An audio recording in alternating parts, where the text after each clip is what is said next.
Jeg hedder Trine Ross, jeg er kunsthistoriker, og jeg skal fortælle om bogstavet R, som også er det første bogstav i mit efternavn. Som kunsthistoriker anmelder jeg kunst i Politiken.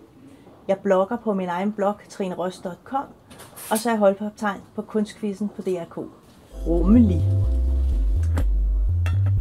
Retro. Relief. Røvhul. Se, det her er en lidt svær kategori i kunst, fordi der er faktisk ikke, så kan man tale om, måske er nogle kunstnere og røvhuller. Det er faktisk sådan, at jeg lige før faldt over et enkelt billede. Det her må være noget af det tætteste, man kommer på et røvhul i det 20. århundredes kunst. Man Rays billede. Relevans. Realisme. Ris og ros. Det er jo nærmest min jobbeskrivelse. Eller det vil sige, det er det, som nogle kunstnere en gang imellem misforstår og tror, at det er. Fordi at selvom det selvfølgelig som anmelder er vigtigt, at jeg kommenterer, hvad jeg synes, der er godt, og hvad jeg synes, der er mindre godt ved en række udstillede værker, så er det grundlæggende ikke min opgave at hjælpe kunstneren på vej som en anden lærer og sige, du burde gøre det på en anden måde. En kunstanmeldelse handler om, hvad det er, de kan forvente sig, hvad for nogle ting, de skal holde øje med, hvad jeg synes om det. Og på den måde er det selvfølgelig ris og ros, men den er delt med mange flere end bare kunstneren. Respektfuld.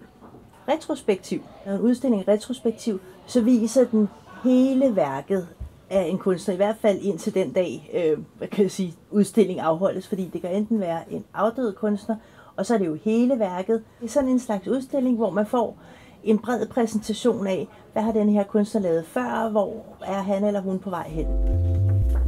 Rigdom. Romantik. Revolution. Refleksion.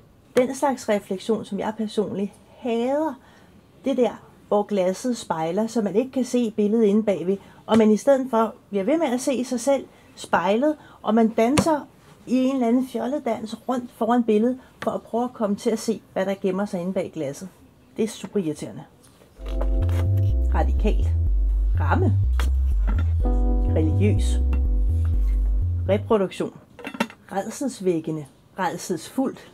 Det er så noget lidt andet end rædselsvækkende. Nu er jeg generelt forholdsvis rummelig, når det kommer til kunst. Det seneste, jeg har set, der var rigtig rædselsfuldt, det er jeg ked af. Undskyld, Thomas Kluge, men hold da op. Hans portræt af kongefamilien er simpelthen rædselsfuldt. Nærmest både bogstaveligt i overført betydning, for det ser også ud, som om de er blevet besat. Det er virkelig rædselsfuldt. Relationel æstetik. Realitet. Rebel. Rablende. Det kan sagtens se ud, som om at kunstnerne er rablende, men det meste kunst tager faktisk utrolig lang tid at lave, om ikke at det så enten er det selve udførelsen af værket, men selv dem, der kan lave et værk meget hurtigt, så ligger der overvis af træning bag at kunne gøre det hurtigt. Så det med det rablende er kun noget, synes jeg, der er på overfladen. Det kan se rablende ud, men for det meste er det super gennemtænkt.